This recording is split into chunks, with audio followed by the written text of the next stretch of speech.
Oke Dede, kembali lagi bersama Kak Cu tentang pembahasan soal UNBK tahun 2019. Di video sebelumnya, di part 1, part 2, dan part 3, kita sudah membahas 30 soal tentang UNBK Biologi tahun 2019. Kali ini kita akan melanjutkan soal ke-31 atau nomor 31. Sebelum kita lanjutkan, kita harap kalian sudah menyiapkan bahan soal yang kalian pegang masing-masing sehingga bisa mengikuti materinya dengan baik. Oke? Oke, kakak bacakan dulu soalnya. Di nomor 31, soal bilang pengembangbiakan tanaman transgenik tahan hama memberikan banyak keuntungan dari sisi produktivitas dan kualitas gizi zat makanan. Tetapi keberadaan tanaman ini dapat memberikan pengaruh buruk bagi kelestarian lingkungan, yaitu jadi poinnya adalah di sini tanaman transgenik tahan hama itu punya nilai positif, tapi kita melihat dari pengaruh buruknya bagi lingkungan itu apa. Nah, kita cek satu-satu optionnya. Pertama yang A, tanaman transgenik menyerap banyak oksigen sehingga dapat menyebabkan peningkatan suhu lokal di daerah tersebut. Gak ada hubungannya antara tanaman tahan hama dengan oksigen yang diambil. Kalau bicara oksigen, justru tumbuhan lebih banyak mengeluarkan oksigen ketimbang mengambil oksigen. Maka option A kita anggap salah.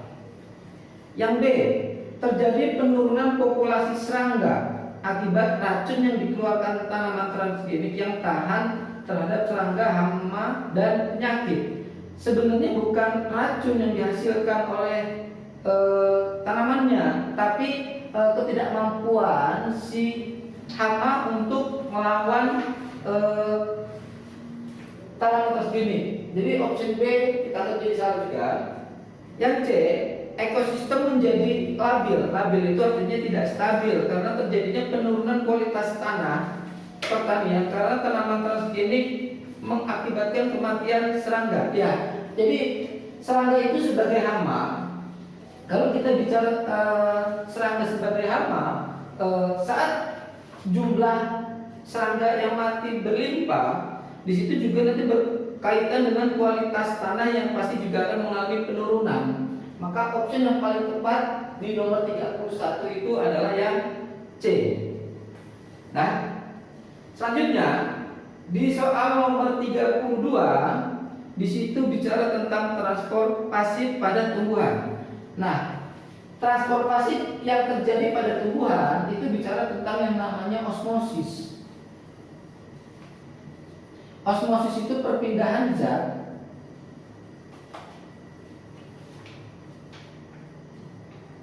dari hipotonis ke hipertonis.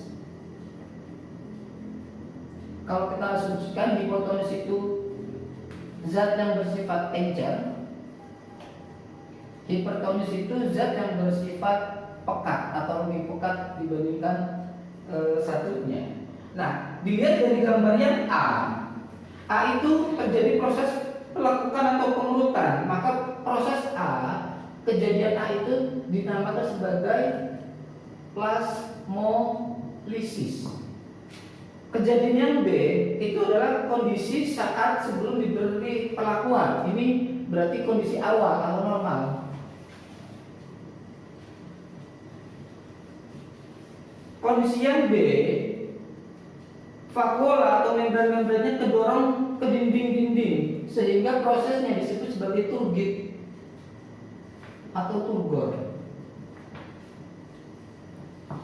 Nah, sel-sel mengalami plasmolisis itu karena kalau kita gambarkan secara sepintas, kalau ini ada sel, kemudian yang menjadi mengkerut atau plasmolisis, konsep dasar osmosis kan dari hipotonis ke hipertonis. Berarti di dalam sel ini dia bersifat hipo, lingkungannya dia bersifat hiper, sehingga cairan akan keluar dari dalam sel menuju lingkungan sehingga terjadi plasmolisis.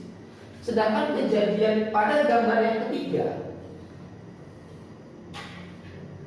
ini sel, terus kedorong sehingga ini disebut bersifat hiper, lingkungannya bersifat hipo, sehingga cairan akan masuk ke dalam.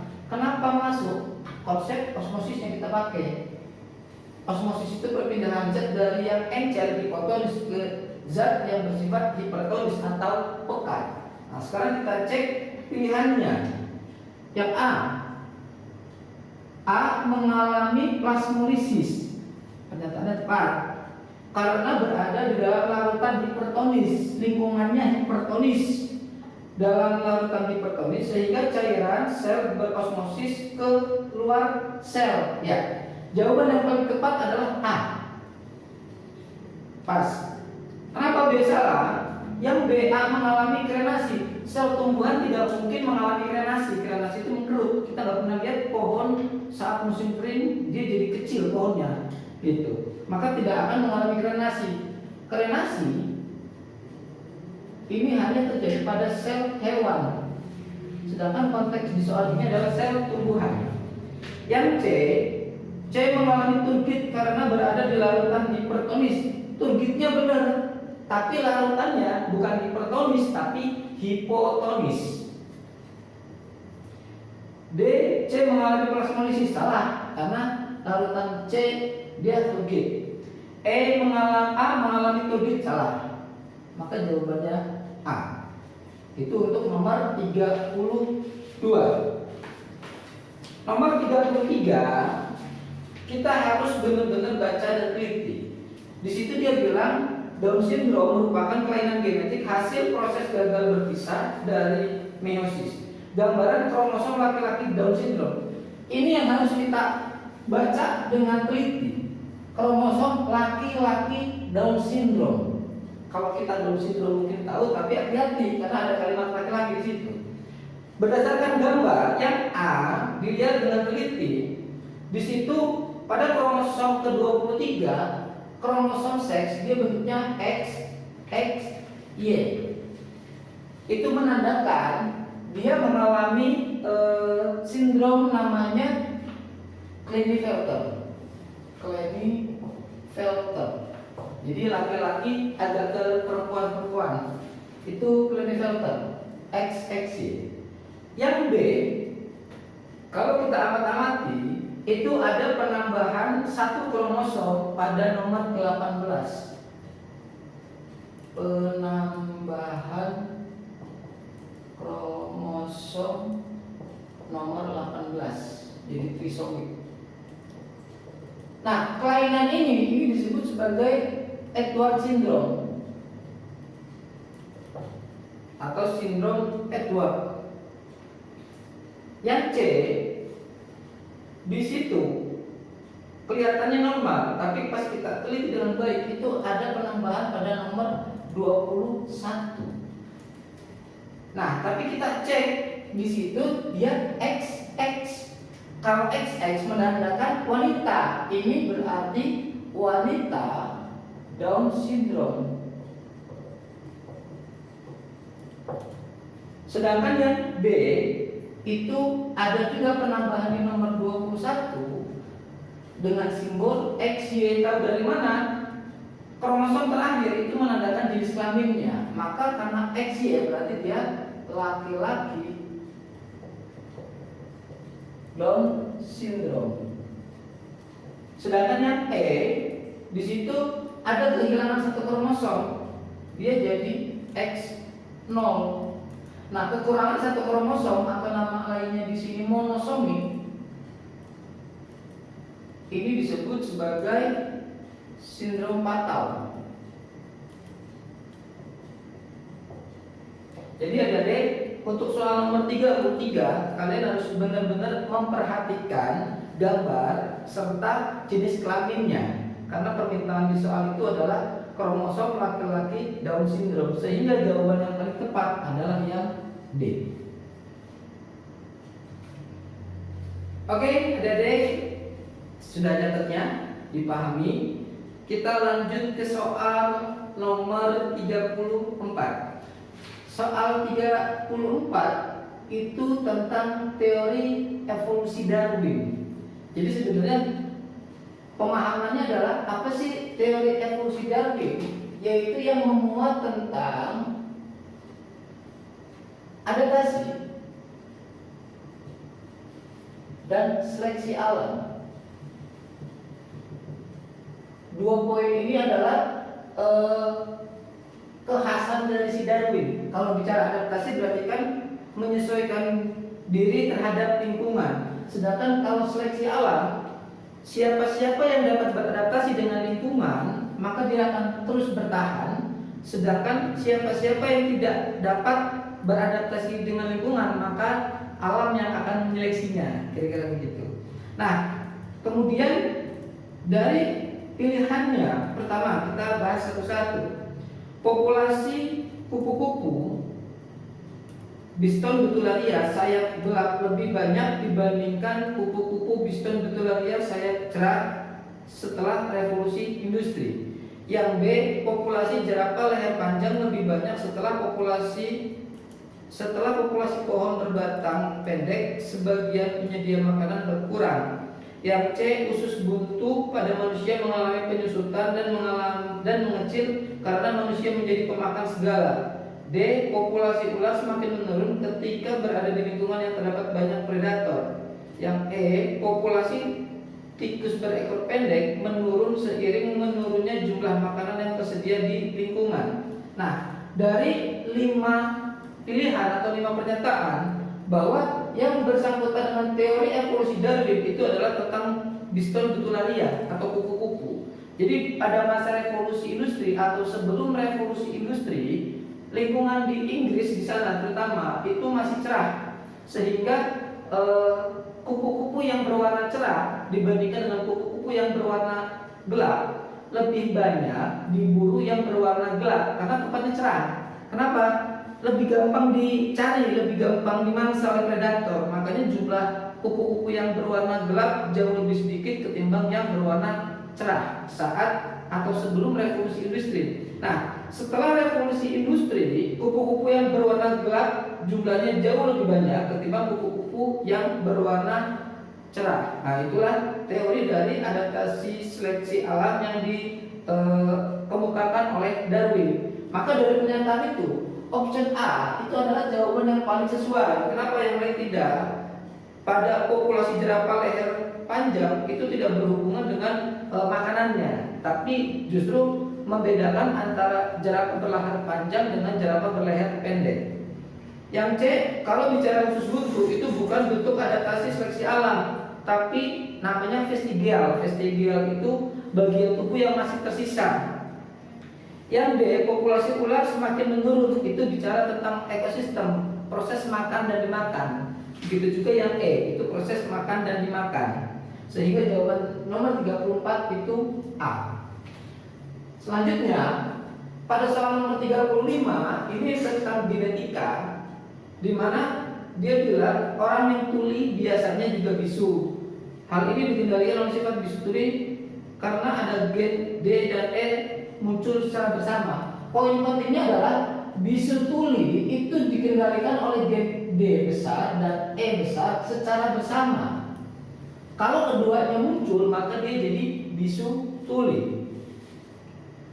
Atau sebenarnya kalau misalkan ada D dan E, dia jadi normal justru. Tapi kalau salah satunya tidak muncul atau hanya satu aja, dia akan jadi bisu tuli. Makanya di soal ini dia bilang D besar, D kecil, E kecil, E kecil, laki-laki bisu tuli, ini bisu tuli, dan D besar, D kecil, E besar normal. Aku kasih keterangan di sini, informasi. Kalau D dan E muncul bersama, dia sifatnya normal. Tapi kalau satunya D besar, satunya E kecil, dia bisu tuli. Atau dia D kecil di sininya E besar strip, dia juga bisu tuli. Apalagi kalau keduanya kecil, resesif, dia juga bisu tuli. Inti dari soal ini, kalau dia D besar dan E besar muncul, dia normal. Itulah yang perlu aplikasi soal ini. Sehingga kita perlu silangkan Kakak biasanya menyilakan D besar D kecil dengan D besar D kecil.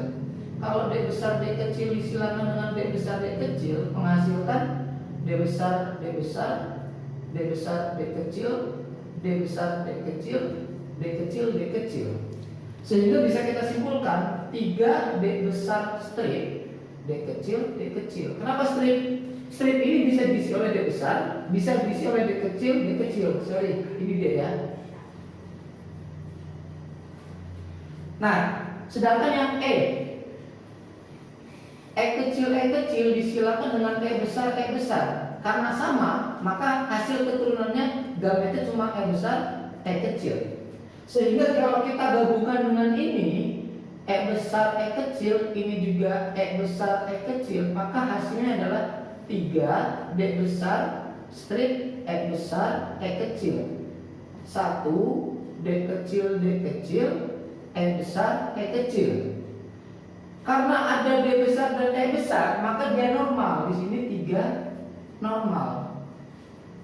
Karena hanya ada E-nya saja yang besar, maka dia bisu tuli.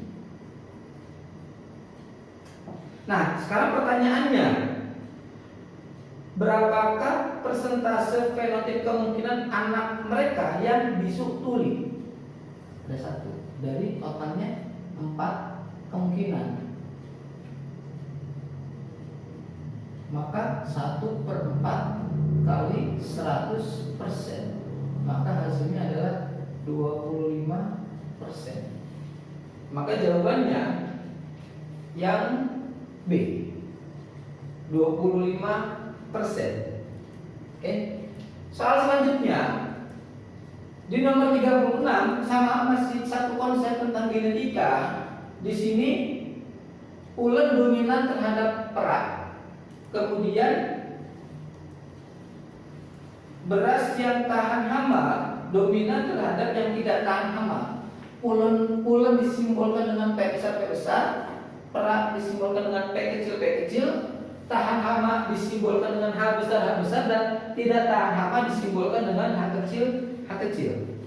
Nah, di soal ini dia minta F1-nya P besar P kecil, H besar H kecil disilakan dengan apa? Biar keturunannya menjadi 4, yaitu ulen tahan hama, semuanya ulen tahan hama, cuma genotipnya yang beda.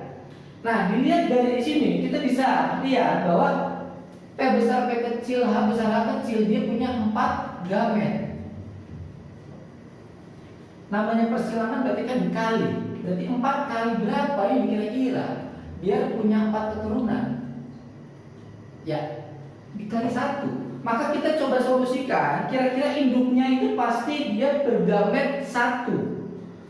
Gamet 1 itu bisa dia P besar H besar, bisa dia P besar H kecil, bisa dia P kecil H besar, atau P kecil H kecil. Lihat, ini gametnya 1 yaitu P besar dan H besar. Ini gametnya 1 P besar H kecil, gametnya 1 P kecil H besar, gametnya 1 P kecil H kecil.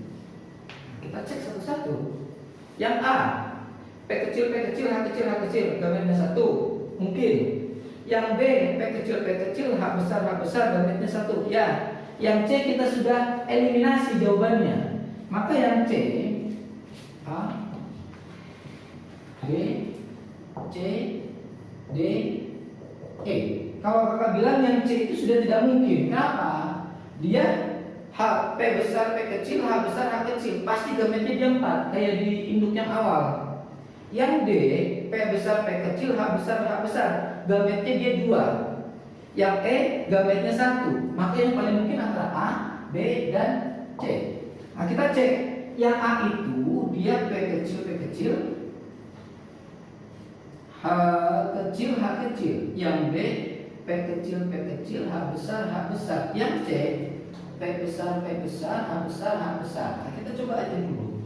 Di sini, kalau kita masukkan option A, di mana dia P kecil, H kecil. Di sini ada P besar, P kecil. Di sini ada P kecil. Maka pasti keturunannya pasti ada yang P kecil. Coba cek. P besar, P besar, P besar, P besar, P kecil, P besar, P kecil. Maka ini pasti salah, karena nggak ada yang punya keturunan P kecil, P kecil. Maka bukan ini. Kita uji yang B. P kecil, P kecil, H besar, H besar. Lihat P-nya lagi, karena P besar, P kecil disilangkan dengan P kecil, P kecil. Keturunannya pasti harus ada yang P kecil, P kecil. Sedangkan keturunannya tidak ada. Maka B salah. Nah, maka yang benar jawabannya adalah yang E. P besar, P besar, H besar, H besar. Kita bisa ujikan. P besar, P kecil, jika disilangkan dengan P besar, P besar, maka keturunannya P besar, P besar, dan P besar, P kecil. Kemudian jika H besar, H kecil disilangkan dengan H besar, H besar, maka keturunannya H besar, H besar, H besar, H kecil. Nah, kita cabang di masing-masing ini. Di sini ada H besar, H besar, di sini H besar, H kecil. Di sini ada H besar, H besar, H besar, H kecil. Maka keturunannya P besar, P besar, H besar, H besar ada di sini. P besar, P besar, H besar, H kecil ada di sini. P besar, P kecil, H besar, H besar ada. P besar, P kecil, H besar, H kecil ada. Maka jawaban yang tepat yaitu yang E, yaitu P besar, P besar, H besar, H besar. Oke. Oke, dari kita lanjut soal nomor 37. 4 soal lagi kita berarti sudah menyelesaikan soal UNBK Biologi tahun 2019. Oke. Soal nomor 37 itu persilangan lalat Drosophila melanogaster, itu berarti lalat buah. Di mana dia bilang pertama, induknya itu kelabu panjang dengan B besar, B besar, V besar, V besar. Disilakan dengan induk yang hitam pendek, B kecil, B kecil, V kecil, V kecil. Keturunannya heterozigot kelabu panjang, yaitu B besar, B kecil, V besar, V kecil. Nah, jika dia disilakan dengan induk yang resesif, bisa juga disebut sebagai test cross. Dia harusnya gini, kesimpulannya gini. Kalau dia mengalami pindah silang B besar, B kecil, V besar, V kecil, jika disilangkan dengan yang resesif B kecil, B kecil, V kecil, V kecil, kalau dia pindah silang maka gamet ini akan normal. B besar, B kecil, B besar, V besar, B besar, V kecil, B kecil, V besar, B kecil, V kecil dengan B kecil, B kecil, V kecil, V kecil. Maka hasil persilangan ini kondisi jika dia pindah silang. Ketika disilangkan dengan atau di test cross, maka perbandingannya adalah 1 banding 1 banding 1 banding 1. Itu harapan kemungkinan muncul rasio fenotipnya jika pindah silang. Ternyata setelah disilangkan bahwa B besar, B kecil, V besar, V kecil disilangkan dengan B kecil, B kecil, V kecil, V kecil, ternyata keturunannya cuma 2. Kenapa? Karena dia mengalami pautan di mana B besar dan V besar dan B kecil, V kecil. Ini terjadi karena yang namanya pautan. B kecil, V kecil, maka hasil keturunannya adalah B besar, B kecil, V besar, V kecil, dan B kecil, B kecil, V kecil, V kecil. Ini kenyataannya. Sehingga dari pernyataan pilihan di situ, pertama A, gen B besar dan V kecil serta gen B kecil dan V kecil berada dalam kromosom yang sama. Ya, definisi dari tautan, maka jawaban yang paling tepat adalah A. Jadi kalau kakak tuliskan di sini, tautan itu adalah, kalau di soal itu dia adalah gen yang memiliki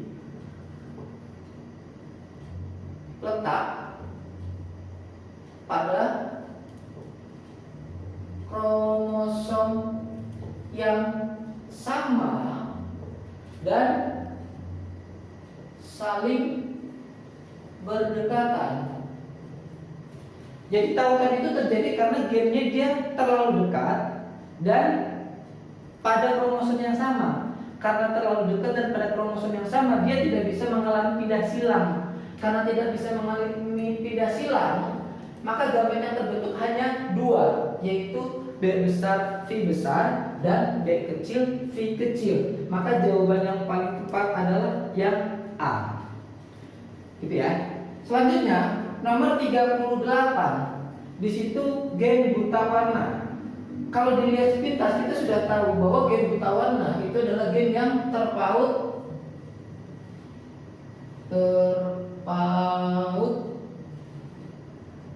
kromosom seks, yaitu pada kromosom X-nya.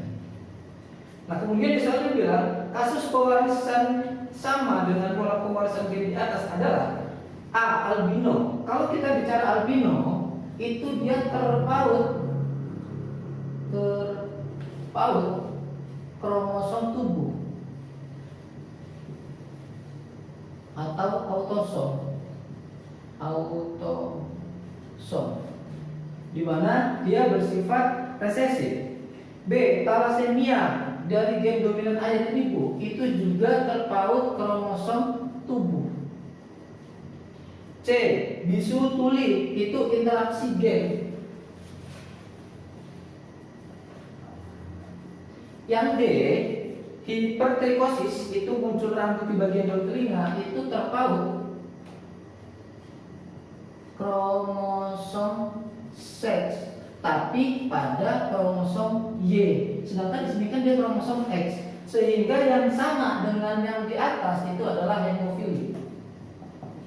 Karena hemofili terpaut kromosom X dan bersifat resesif. Jadi nomor 38 jawaban yang paling tepat adalah E. Kemudian nomor 39 tentang burung finch. Burung finch itu berarti teori atau kisah yang diceritakan oleh si Darwin. Tadi sudah kita bahas di awal bahwa Darwin itu menganut dua konsep, adaptasi dan seleksi alam. Maka di soal ini bicara tentang seleksi alam ataupun adaptasi. Maka jawaban yang paling tepat A. Peristiwa seleksi alam sehingga terbentuk lebih dari satu jenis paru panjang dan runcing disesuaikan untuk makan serangga, paru tebal dan pendek disesuaikan dengan jenis makanan berupa biji-bijian. Sehingga jawaban yang paling pas atau paling tepat adalah A. B. Adaptasi konvergen. Salah, kenapa? Karena bukan adaptasi konvergen. Jawaban yang kalau B itu dia adaptasi. Di situ ada radiasi adaptasi.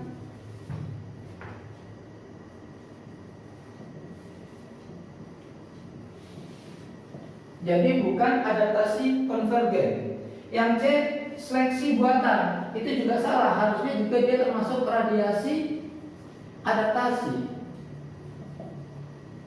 Yang D dan E semuanya mengandung konsep radiasi adaptasi.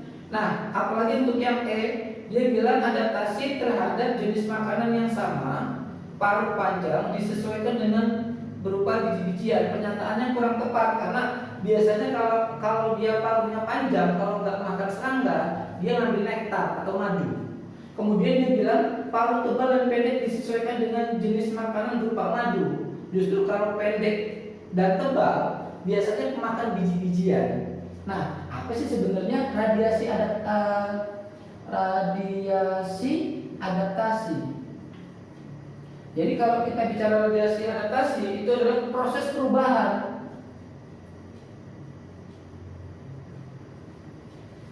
organisme. Nah, di sini dia menjadi beberapa bentuk.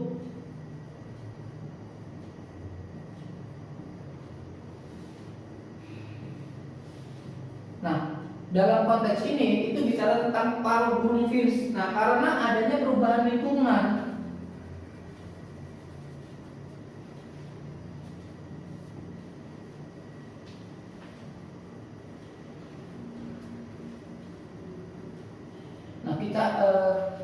Nah, balik lagi di konteks ini. Pertama di sini bicara burung finch. dia bentuk parunya berbeda. Perubahan lingkungan yang mempengaruhi adalah jenis makanannya. Jadi sebenarnya radiasi adaptasi itu juga berhubungan dengan seleksi alam. Tapi kenapa B, C, D, dan E salah? Karena dia tidak bicara tentang radiasi adaptasi, tapi mereka bicara tentang adaptasi konvergen, dia bicara tentang seleksi buatan, dia bicara tentang adaptasi dengan konteks yang salah, dan seterusnya. Maka jawaban yang paling tepat itu adalah A. Terakhir, nomor 40, aku langsung potong ke nomor 7 dan 8 karena di sini berarti kalau yang nomor 7 itu adalah wanita. Di wanita disimbolkan dengan bulat, pria atau laki-laki disimbolkan dengan kotak. Nah, hasil persilangan antara orang tua yang iris matanya coklat dengan kulit normal disilangkan dengan pria iris matanya hitam dengan kulit normal, maka anaknya pasti dia juga kulitnya normal. Nah, karena di sini dia bilang, di soal dia bilang kulit normal mata hitam di kemungkinan pasangan anak berkulit normal jika diketahui albino resesif dan iris hitam dominan terhadap hitam itu dominan, sehingga kalau ibunya yang nomor 1 itu irisnya coklat dan bapaknya irisnya hitam, maka anaknya yang di sini wanita pasti nanti dia matanya itu H besar H kecil, warna matanya dia hitam irisnya. Kemudian yang nomor 8 di sini dia bilang dia albino. Kalau albino berarti disimbolkan dengan A kecil. Iris coklat, kalau iris coklat berarti dia resesif, berarti H kecil. Ini untuk coklat. Maka kalau nomor 7 dan nomor 8 kita silakan, penyilangannya berarti kulit normal berarti A besar, iris hitam H besar H kecil, disilakan dengan albino A kecil dan coklat H kecil. Maka gametnya kalau ini disilangkan berarti dia akan hanya dapat satu gamet H besar dan H kecil. H besar H kecil jika disilangkan menghasilkan H besar H kecil dan H kecil. Kita coba ya, H besar disilakan dengan H kecil. Gametnya A besar, gametnya A kecil. Maka keturunannya yaitu A besar dan A kecil. Sedangkan kalau H besar H kecil disilakan dengan H kecil, karena gametnya beda kita pisahkan, sama ditulis satu. H besar H kecil. Nah, jadi jika diselesaikan berarti ini adalah A besar A kecil, A besar A kecil, A besar A kecil, H kecil. Perbandingannya 1:1, di mana A besar A kecil, H besar H kecil berarti matanya normal, kulitnya atau iris matanya hitam. Kalau dia A besar A kecil dan H kecil berarti kulit tubuhnya normal, iris matanya dia berarti coklat. Oke, kita cek. Yang A, semua keturunan yang memiliki kulit normal ya, dan iris mata hitam, salah karena ada yang coklat. Maka opsi A salah. Yang B, tidak ada keturunannya yang memiliki kulit normal, itu sudah pasti salah karena semua keturunannya berkulit normal. Yang C, setengah keturunannya memiliki kulit normal dan warna iris hitam. Kulit normal, kulit hitam, berarti 1 dari 2, maka setengah.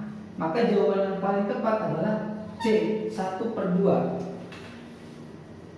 Yang D, 1 orang dari 4 anak memiliki kulit normal dan warna iris mata hitam. 1 dari 4 berarti kan 1/4, padahal masing-masing 50%. Sehingga jawaban yang paling tepat adalah yang C. Oke, adik-adik bisa dipahami? Itu pembahasan soal yang sudah kita bahas menjadi 4 part, 40 soal. Mudah-mudahan bermanfaat. Jika masih ada yang bingung, bisa ditanyakan dengan kakak-kakaknya. Terima kasih.